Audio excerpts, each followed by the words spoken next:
M ஆண்டவரே, உமக்கே ஆராதனை, உமக்கே ஆராதனை.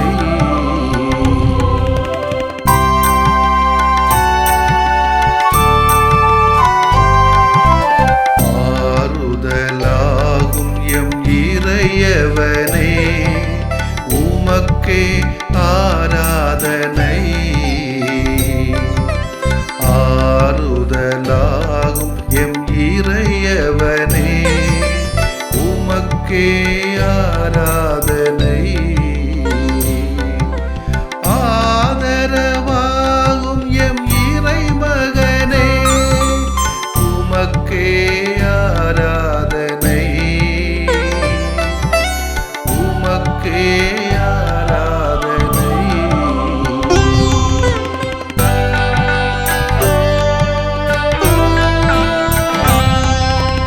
அரவணைக்கும் எம் நல்லவரே, உமக்கே ஆராதனை.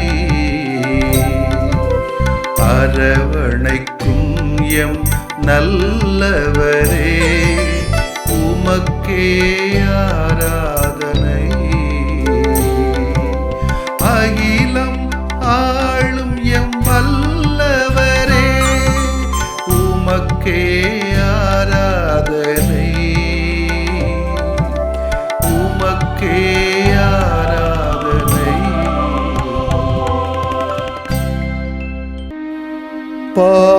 பாடுவாயென் நாவே மாண்புமிக்க உடலின் மறைபொருளை, பாரின் அரசர் சீருயர்ந்த வயிற்றுதித்த கனியவர்தம் பூதலத்தை மீட்க சிந்தும் விலை மதிப்பில்லாதுயர்ந்த தூயரத்த மறைப்பொருளை எந்த நாவே பாடுவாயே.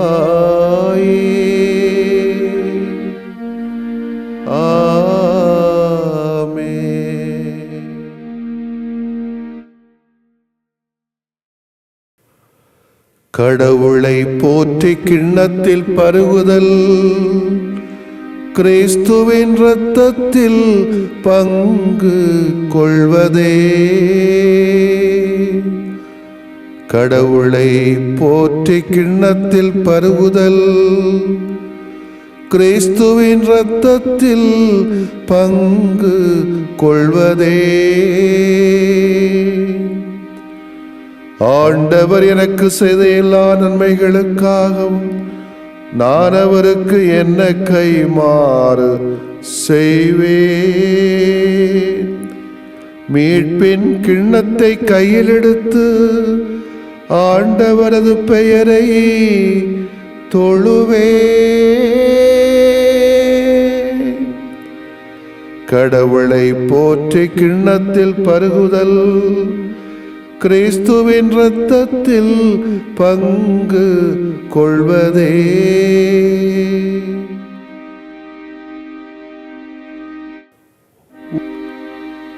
ஆண்டவரே, நீராயன் காலடிகளை கழுவ போகிறீர். அதற்கு இயேசு, நான் உன் காலடிகளை கழுவாவிட்டால் என்னோடு உனக்கு பங்கு இல்லை என்றார். சீமோன் பேதுருவிடம் அவர் வந்த போது பேதுரு அவரை நோக்கி கூறினார், ஆண்டவரே, நீரா என் காலடிகளை கழுவப் போகிறீர்?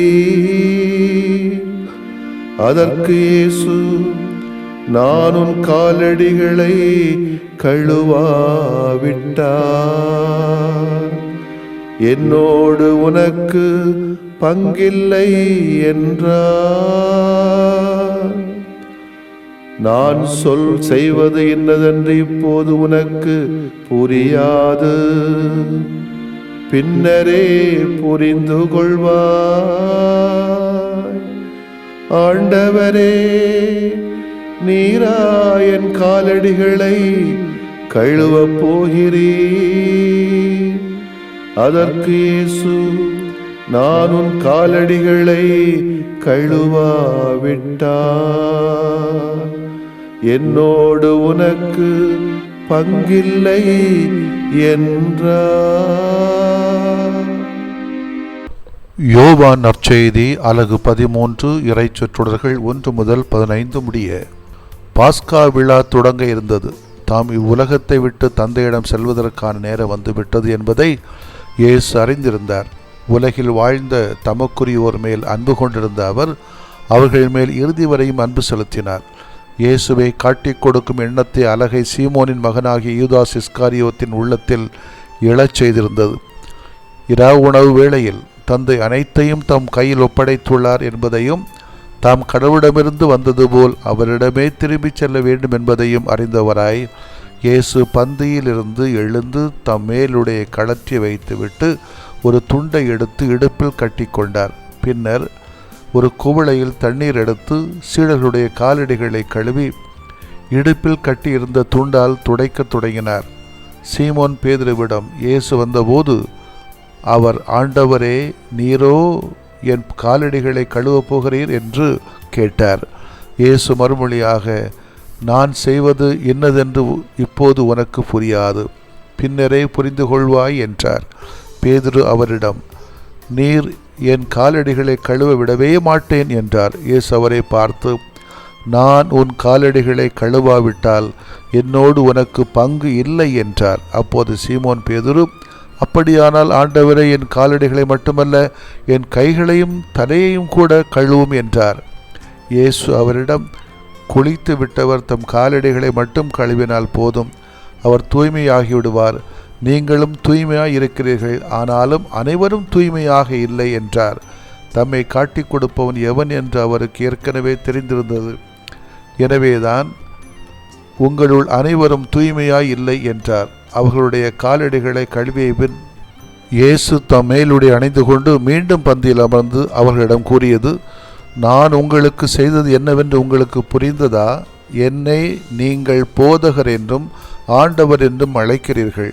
நீங்கள் அவ்வாறு கூப்பிடுவது முறையே. நான் போதகர்தான், ஆண்டவர்தான். ஆகவே ஆண்டவரும் போதகருமான நான் உங்கள் காலடிகளை கழுவினேன் என்றால் நீங்களும் ஒருவர் மற்றவருடைய காலடிகளை கழுவ கடமைப்பட்டிருக்கிறீர்கள்.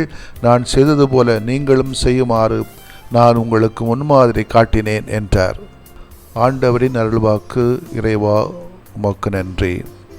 கிறிஸ்து இயேசுவிலே பிரியமுள்ள சகோதரிகளே, சகோதரர்களே, உங்கள் யாவருக்கும் என்னுடைய வாழ்த்துக்களை தெரிவித்துக் கொள்கிறேன். பணி குருத்துவத்திலும் பொது குருத்துவத்திலுமாக இயேசுனுடைய குருத்துவத்திலே பங்கு பெற்று இயேசுவை நற்கருணையாக ஏற்றுக்கொண்டு நற்கருணை வீரத்திகளாக இந்த நவீன காலத்திலே வாழுகின்ற பணி செய்கின்ற உங்கள் யாவருக்கும் இந்த நாள் இனிய வாழ்த்துக்களாக நான் தெரிவித்துக் கொள்கிறேன்.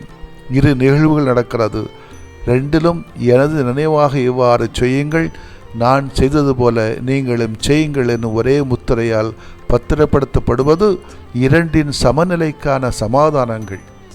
அப்பத்தை பிற்கும் அன்பு செயலும், அயலானுக்காக வியர்வை சிந்தி உடலும் இரத்தமும் சிந்தி சிதைக்கப்படும் பலி வாழ்வும் ஒன்றை ஒன்று தாங்கி செல்லுகிறது. ஒரே செயலின் 2 பரிமாணங்கள் என்பதையும் நாம் நினைத்து கொள்ள வேண்டும். நாம் செய்கிற வாழ்வையும் நாம் செய்கிற வழிபாட்டையும் இணைத்து செல்ல வேண்டும். இறைவனையும் மனிதனையும் சேர்த்து பார்க்க வேண்டும். பெரிய வியாழனையும் பெரிய வெள்ளியையும் ஒன்றாக காணுவோம். அதுவேதான் நற்கருணை உயிர்ப்பின் நிறைவாழ்வாக மாறும். அப்படி என்று சொன்னால் இன்றைய நாளில் நம்முடைய குருத்துவ வாழ்க்கை, பணி வாழ்க்கையும் பொது வாழ்க்கையும் பற்றி கொஞ்சம் யோசிக்க வேண்டியிருக்கிறது. இந்த உலகத்தில் 44,000 மதம் இருக்கிறதாம். எந்த மதத்திலேயாவது 7 அருளடையாளங்கள் இருக்கிறதா? அவ்வளவு மேன்மை கத்தோலிக்க கிறிஸ்துவ மதத்தில் இருக்கிறது. பெருமை அடைகிறோம். சிலுவை, திருப்பலி, நற்கருணை, செபமாலை, திருவிவிலியம், புனிதர்களின் பிரார்த்தனை என்று பல முக்கியமான அம்சங்கள் நம்முடைய மதத்திலே தாங்கியிருப்பதால் எதையும் விடலாகாது. இதனுடைய முக்கியத்துவத்தை நாம் வாழ்க்கையிலே கொண்டு வர வேண்டும் என்பதுதான் இயேசுனுடைய ஒரே ஒரு ஆதங்கம். நற்கருணையை பற்றி பேசுகிற பொழுது இந்த நற்கருணை தான் அது அனுபவிச்சாதான் தெரியும். கொடுக்கிறது, வாங்கிறது, ஜெபிக்கிறது மட்டுமல்ல, அதை அனுபவிக்கணும். நற்கருணையை அனுபவிக்க வேண்டும். நற்கருணை இருக்கக்கூடிய ஆண்டவர் இயேசுவை நாம் அனுபவிக்க வேண்டும் என்பதுதான் இயேசுனுடைய ஒரு ஆதங்கம். கத்தோலிக்க கிறிஸ்தவ மதத்து வாழ்விலே நற்கருணை தான் வேரும் மையமாக இருக்கிறது. இந்த வேராக, மையமாக, ரூட்டாக இருக்கக்கூடிய நற்கருணையை நாம் ஏற்றுக்கொள்ளவில்லை என்று சொன்னால், நம்பிக்கையில்லை என்று சொன்னால், நற்கருணை வீரர்களாக நம்மால் வாழ முடியாது, பணி செய்ய முடியாது. எனவே இந்த மையமாக, வேறாக இருக்கக்கூடிய நற்கருணையை நீங்களும் நானும் நம்புகிறேனா என்ற கேள்வி முதலில் கேட்டு பார்ப்போம். நம்புகிறோம் என்று சொன்னால் சந்தோஷப்படுவோம். இல்லை என்றால் அதற்கான நம்பிக்கைக்குரிய வழிகளை காண்போம். அதன் அடிப்படையிலே நன்மையானவற்றை நற்கருணை வீரர்களாக செய்வோம். இந்த நாளிலே குருத்துவத்தை பற்றி பேசுகிறோம். பணி குருத்துவம், பொது குருத்துவம், எல்லாருமே ஆண்டவர் இயேசுவின் நாமத்தினாலே அந்த குருத்துவ வாழ்க்கையில் நம்ம இணைந்திருக்கிறோம் என்பதனால் சந்தோஷப்படுவோம். இந்த குருத்துவம் என்று சொல்வது நான் யாரையும் குறைபடுத்தி சொல்வதற்காக அல்ல. அது திருத்தந்தையோ, ஆயர்களோ, அல்லது அருள் பணியாளர்களோ, அருள் சகோதரர்களோ, திருத்தொண்டர்களோ, இப்படியாக பொது வாழ்வுக்காக தங்களை அர்ப்பணித்துக் கொண்டவர்கள் யாராக இருந்தாலும் சரி, இந்த குருத்துவ பணி என்பது அதிகார பணி அல்ல. இது ஒரு அன்பு பணி. மகேசன் பணி அல்ல, இது மக்களுடைய பணி. இது சாதிய பணி அல்ல, இது சகோதர பணி. சமாளிக்கிற பணி அல்ல, இது சவால்களை சந்திக்கக்கூடிய பணி. மன்னர்களானவர்கள் அல்ல, இவர்களால் மனிதர்களானவர்கள். எனவேதான் குறை உள்ளவர்கள், தவறு செய்கின்றவர்கள்.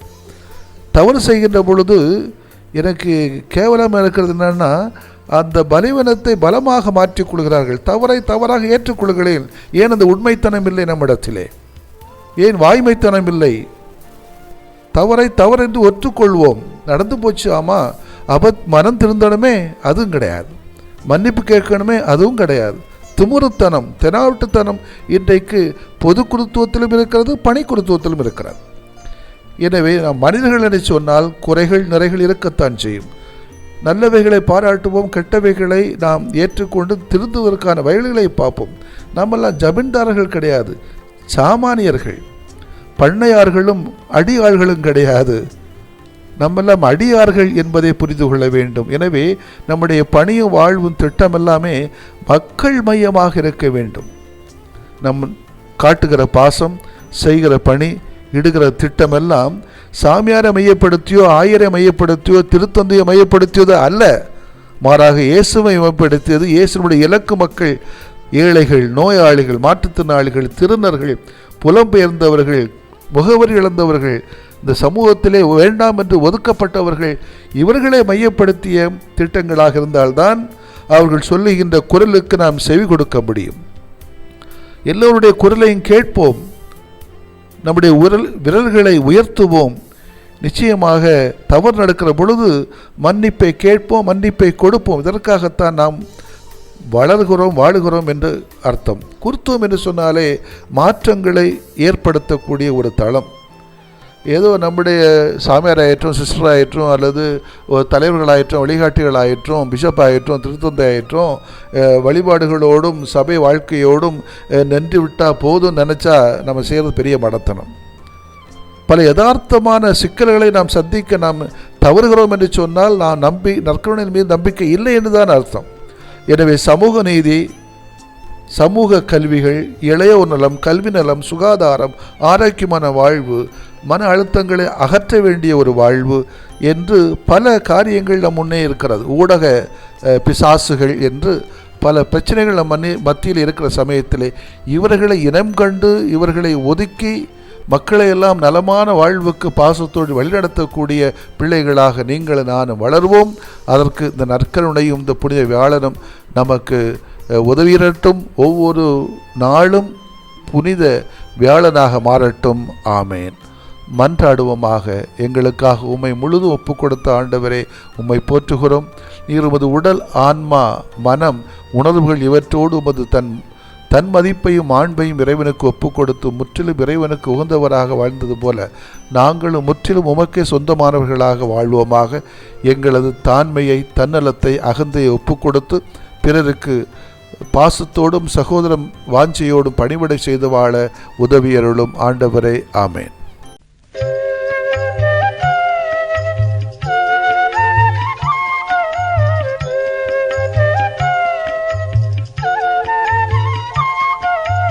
அன்பு செய்ய வரம் வேண்டும் இறைவா இறைவா, அன்பு செய்ய வரம் வேண்டும் இறைவா இறைவா, அன்பு செய்ய வரம் வேண்டும் இறைவா இறைவா, அன்பு செய்ய வரம் வேண்டும் இறைவா இறைவா.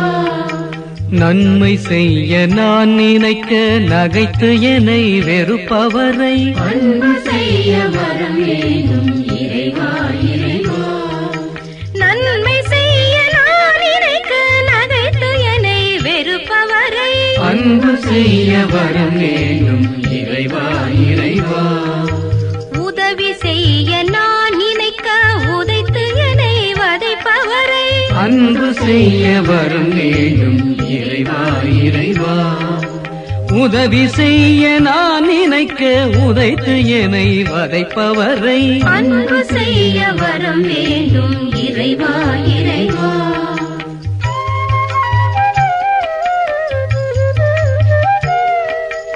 உறவு கொள்ள நான் நினைக்க ஊறு செய்ய நினைப்பவரை அன்பு செய்ய வரம் வேண்டும் இறைவா இறைவா, உறவு கொள்ள நான் நினைக்க ஊறு செய்ய நினைப்பவரை அன்பு செய்ய வரம் வேண்டும் இறைவா இறைவா, பிழை பொறுக்க நான் நினைக்க பேதை என பழிப்பவரை அன்பு செய்ய வரம் வேண்டும் இறைவா இறைவா, பிழை பொறுக்க நான் நினைக்க பேதை என பழிப்பவரை அன்பு செய்ய வரம் வேண்டும் இறைவா இறைவா.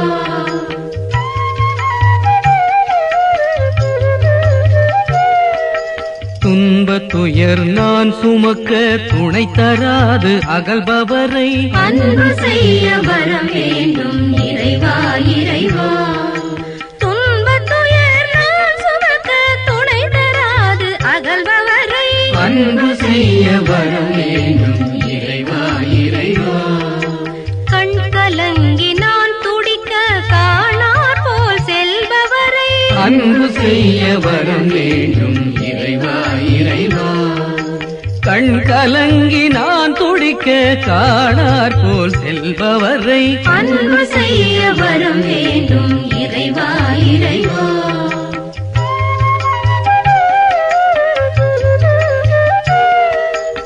இறைவார்த்தை நான் உரைக்க இடர்கள் பல செய்பவரை அன்பு செய்ய வரம் வேண்டும் இறைவா இறைவா, இறைவார்த்தை நான் உரைக்க இடர்கள் பல செய்பவரை அன்பு செய்ய வரம் வேண்டும் இறைவா இறைவா, அமைதி வழி நான் திறக்க அதை அடைக்க முனைபவரை அன்பு செய்ய வரம் வேண்டும் இறைவா இறைவா, அமைதி வழி நான் திறக்க அதை அடைக்க முனைபவரை அன்பு செய்ய வரம் வேண்டும் இறைவா இறைவா, அன்பு செய்ய வரம் வேண்டும் இறைவா இறைவா, அன்பு செய்ய வரம் வேண்டும் இறைவா இறைவா.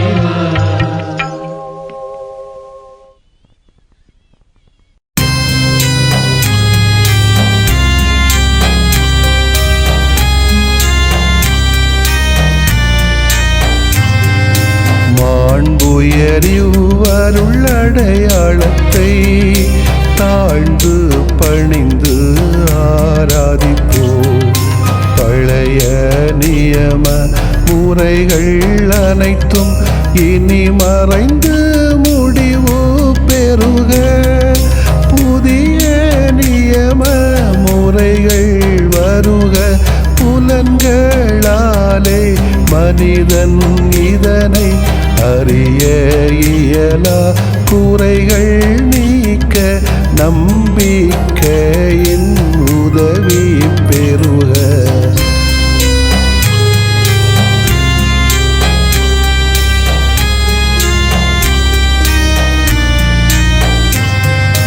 தந்தை அவர்க்கும் மகன் அவர்க்கும் புகழ்ச்சியோடு வெற்றியாக்கும் மீட்பின் பெருமை மாட்சிமையோடு வலிமை வாழ்த்து யாவுமாக இருவரிடமாய் வருகின்றவராம் தூய ஆவியானவர்க்கும்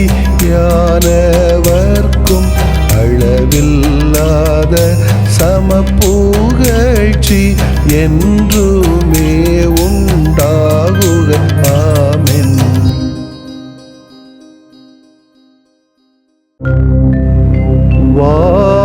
வானின்று அவர்களுக்கு அப்பமளித்தீரே, இனிமையெல்லாம் தன்னகத்தில் கொண்ட அப்பம் இதுவே. மன்றாடுவோமாக. இறைவா, இந்த வியப்புக்குரிய அல்வடையாளத்திலே உம்முடைய பாடுகளின் நினைவு எங்களுக்கு விட்டு சென்றீ. உம் திருவுடல் திருரத்தமாகியவற்றின் தூய மறைபொருளை வணங்கும் நாங்கள் உமது மீட்பின் பயனை இடைவிடாமல் துய்த்து உணர்ந்து மகிழ அருள்வீராக. தந்தையாகி இறைவனோடும் தூய ஆவியாரின் ஒன்றிப்பில் இறைவனா என்றென்றும் வாழ்ந்து ஆட்சி செய்கின்ற உம்மை மன்றாடுகிறோம்.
பாஸ்கா மகிழ்வை கொண்டாட ஆவலா,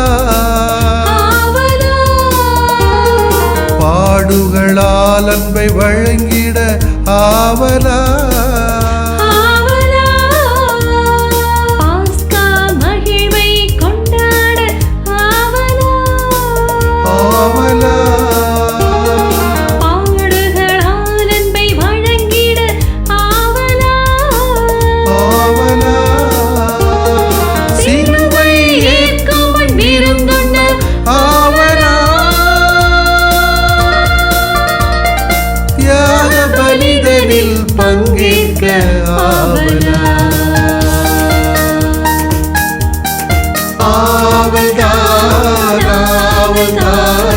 இறைவா உன் உறவில்.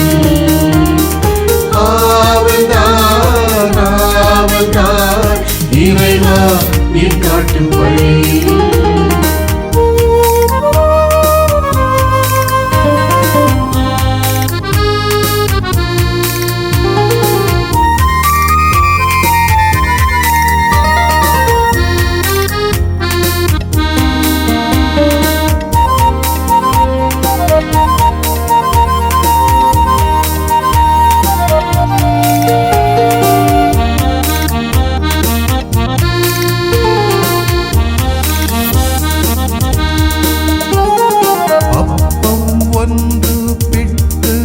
கொடுக்க ஆவலா, உடைந்து தீவின் உயர்வு கொடுக்க ஆவலா.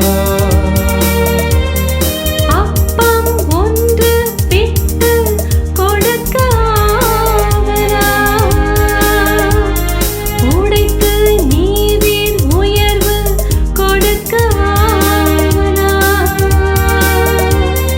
பாமரர் பாதம் கழுவிட ஆவலா, பந்தியிலும் பணியிலும் நிலைக்க ஆவலா.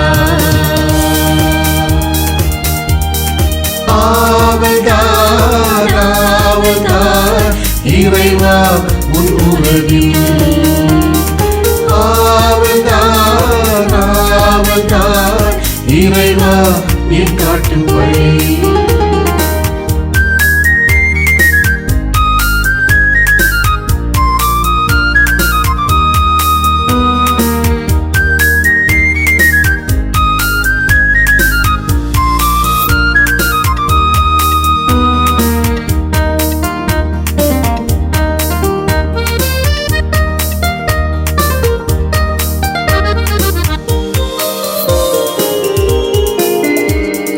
வார்த்தை வழியில் வாழ்ந்து காட்ட ஆவலா, நம்பி நலம் பெற்று எழுந்து நடக்க ஆவலா. வார்த்தை வழியில் வாழ்ந்து காட்ட ஆவலா, நம்பி நலம் பெற்று எழுந்து நடக்க ஆவலா. உரிமை வாழ்வுக்காய் போராட ஆவலா, வந்து பார் அனுபவம் பெற்றிட ஆவலா. ஆவல்தான் ஆவல்தான் இறைவா உன் உறவில். ஆவல்தான் ஆவல்தான் இறைவா நீ காட்டும் வழி. பாஸ்கா மகிழ்வை கொண்டாட ஆவலா, பாடுகளால் அன்பை வழங்கிட ஆவலா. ஆவலா. சிலுவை ஏற்கும் முன் விருந்துண்ண ஆவலா. தியாக பலிதனில் பங்கேற்க ஆவலா. ஆவல்தான் ஆவல்தான் இறைவா உன் உறவில். ஆவல்தான் ஆவல்தான் இறைவா நீ காட்டும் வழி.